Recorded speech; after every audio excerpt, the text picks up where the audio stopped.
Okay, I'm going to speed rip a few Sega CD games and show you the general process that I follow.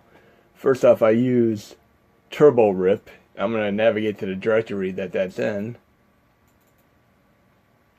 Then I'm going to open up my command prompt from the start window. I run it as administrator.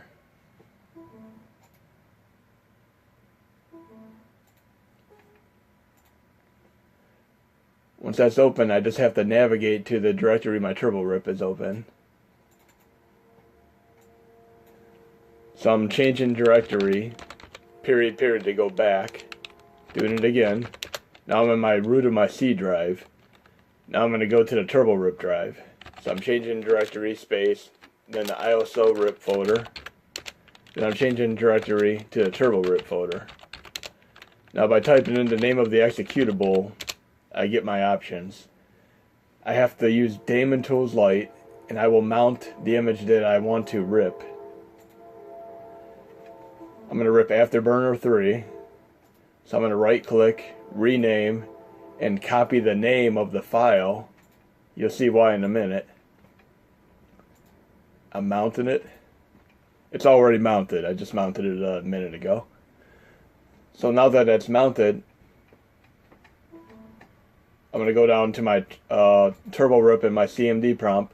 I'm going to type in the virtual drive that it's in.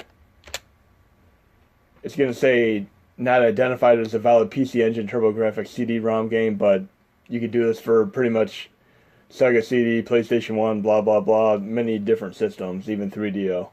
So I'm going to right-click and paste the name here. Then I'm going to enter, and it's ripping it. While it's going to rip it, I'm going to get ready to mount another image. We'll do 3 Ninjas Kickback.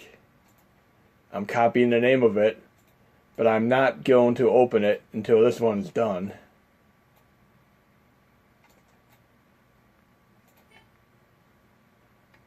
So when this one's done, I will mount the next image. That one's done.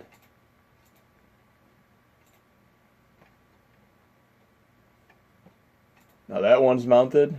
I'm doing the same thing, typing in Turbo Rip. 3 again, because that's the virtual drive I have. Then I'm right clicking and pasting the name. Enter. That one's ripping, and I'm going to do the same thing.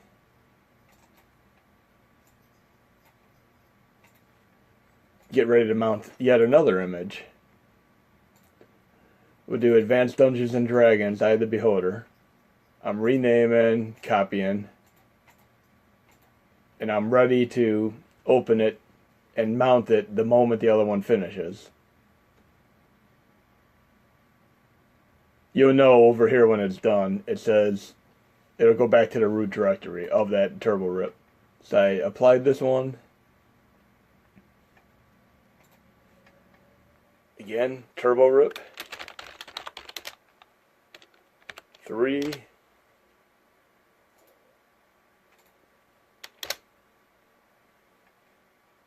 I just ripped 3 games in quick succession. Now I'm going to go to the next step. I have a compressor that'll shrink these games down. I'm going to open that up. It's called ISO compressor.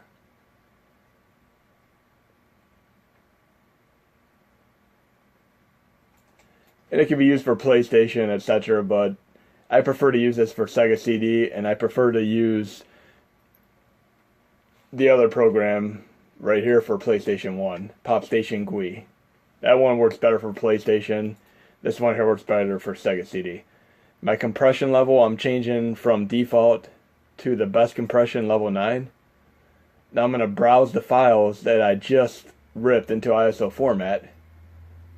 And I have to go into my Turbo Rip folder because that's where they got ripped to. The Dungeons and Dragons game. I'm clicking the ISO, opening it with my ISO compressor. I have it set to level 9 best compression. I'm going to compress it. That one's done. I'm going to go to the next in line. 3 Ninjas Kickback. Same thing, compress.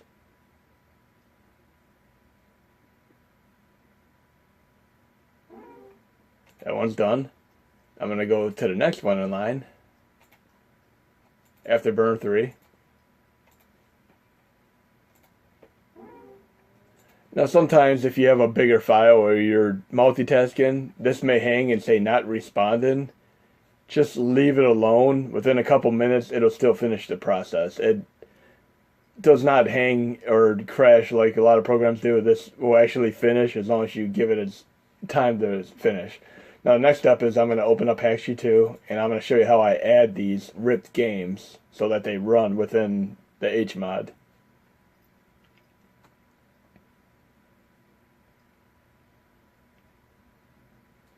Again, I use the debug version because it gives me a good read every time I sync the games to show me how much data I truly have free.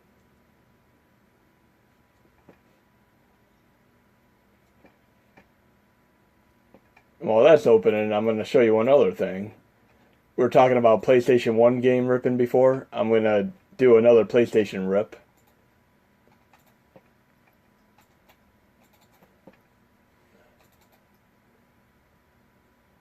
It's about to open. I use Pocket ISO to rip the PlayStation 1 games. So I'm going to have that open and just leave that sit there for a second.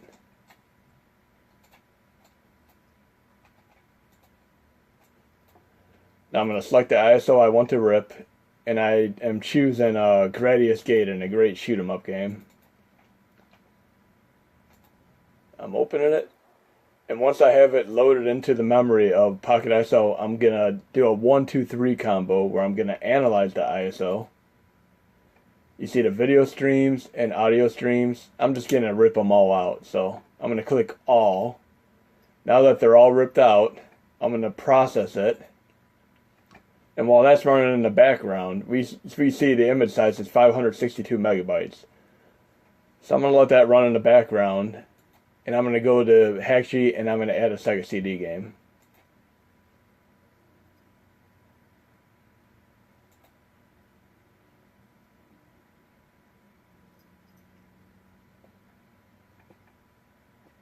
I'm going to go to where my Turbo Rip folder is because that is where the CSO compressed files are saved at.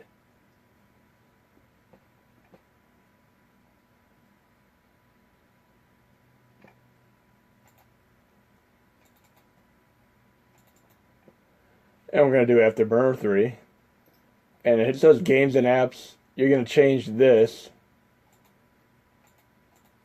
to show all files. If you don't do all files, you won't be able to see the compressed form. So I'm going to Afterburner 3. I want to get the CSO file because that's the one that's compressed. Right here. Now I'm going to rename it just to make it cleaner for Hackshi when it gets added.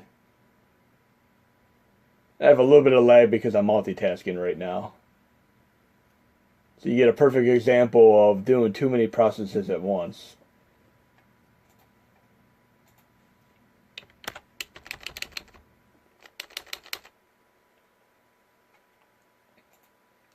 Now I'm adding this file, the CSO file.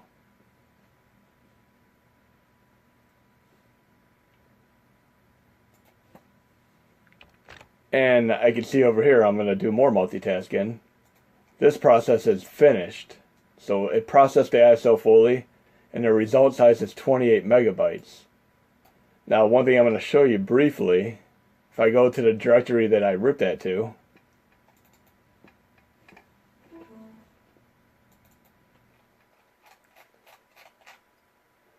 I have the original file, which is 575 megabytes.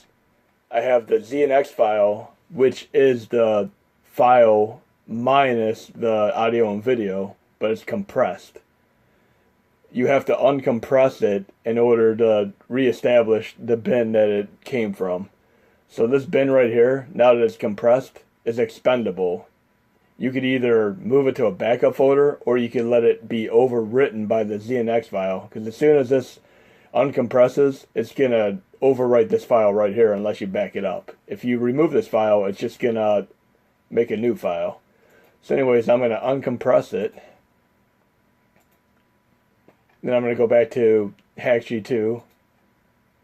I have Afterburner 3 that I just added. I'm going to name it the way it should be. I'm going to add my little abbreviation like I always do, so I could keep a kind of a system tree of sorts. Now for the modules to play Sega CD games, I'm going to my extra modules, and you'll need Pico drive. As you see here, it says bin 32X. So I have to change my bin CSO to bin 32X. Now that I have that added, I can just add my artwork.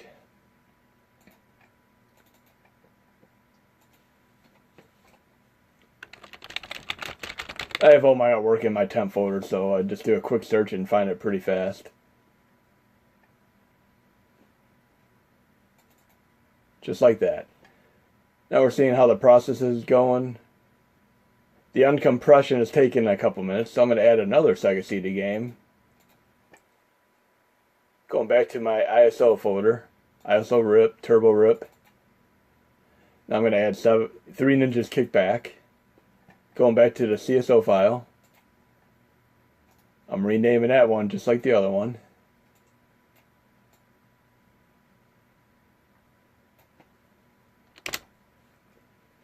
Now additionally, this time I'm going to look at what size the file is at. It's at 28.3 megabytes. So I'm going to add this to the info. 28.3 megabytes. So the first thing I'm doing when I add this,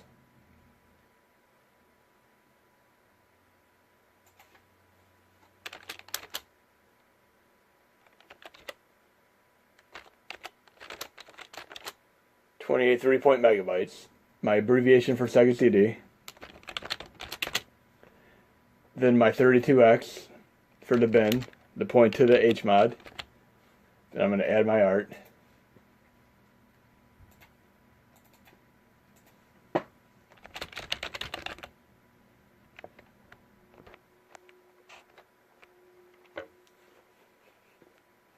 Now, I'm not sure which one it is here, so I'm going to just change the view so I can see the Sega CD one. Obviously right there. So I have that. I'm going to see how my PlayStation 1 game is about a little over halfway done. So I'm going to add another Sega CD game.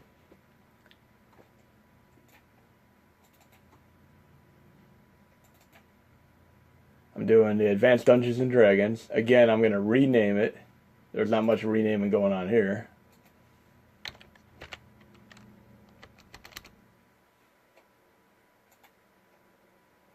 I'm adding the CSO file.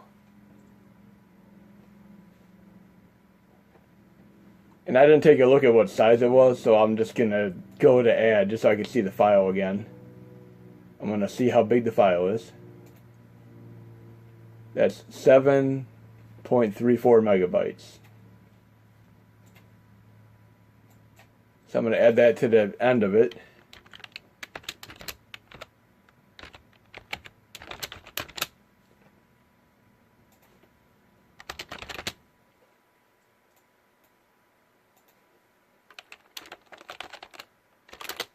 Then of course my bin to 32X again. And add my artwork.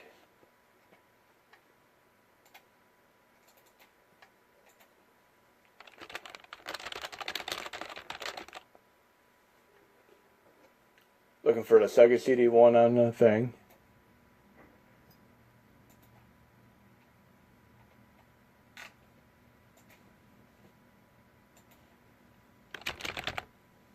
Do a little more comprehensive search. I may not have that one in my artwork, so I might have to add that at a later time.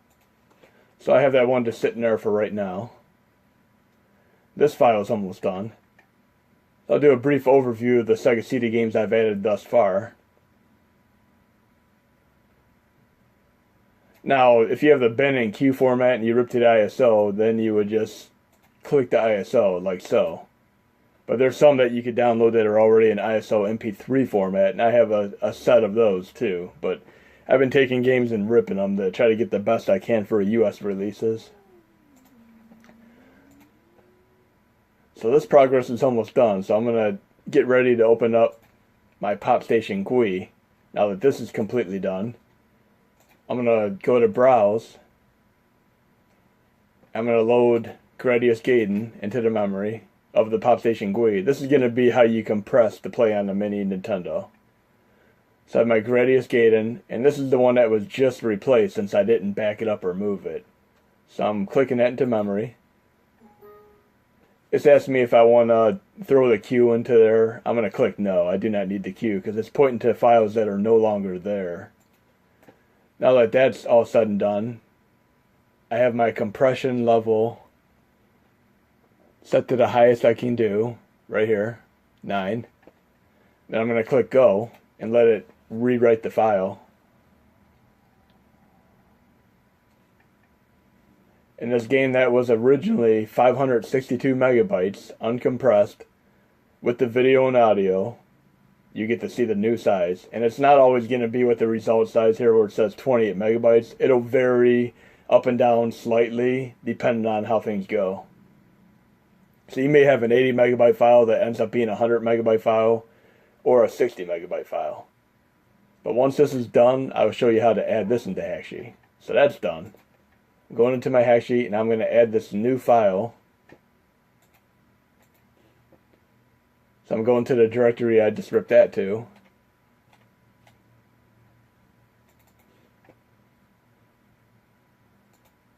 And it's going to be in a folder by itself now. And it's an eBoot PBP file. So I'm going to add that. Remember, you have to have all files so you can see this.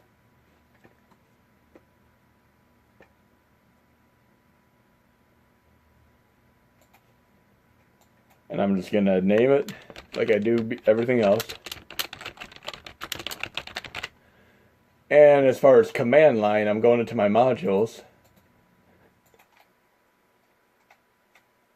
PSX rearmed. It says you need the BIOS, blah, blah, blah. But here's where it says bin PSX. That's what you want to have for your command line.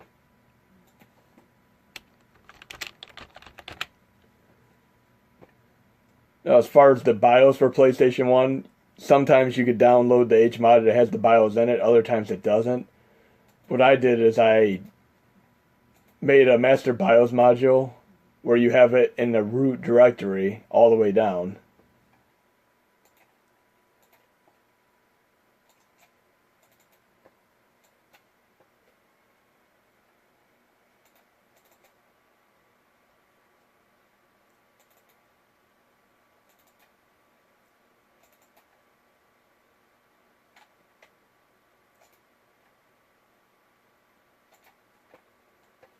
See, I'm going all the way down to my root directory, and this, if you get the master BIOS folder, you're going all the way to the root, and here's where you would copy any BIOS files. I have them for pretty much every system, from Sega CD to Sega Saturn to PlayStation 1 to MSX, Atari Lynx, Neo Geo, CPS2, etc.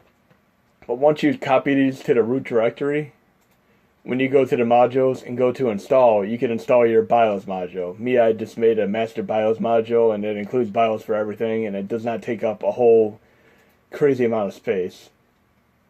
It only takes up 1.8 megabytes of space, so that works for me. And it covers pretty much every system I need to run.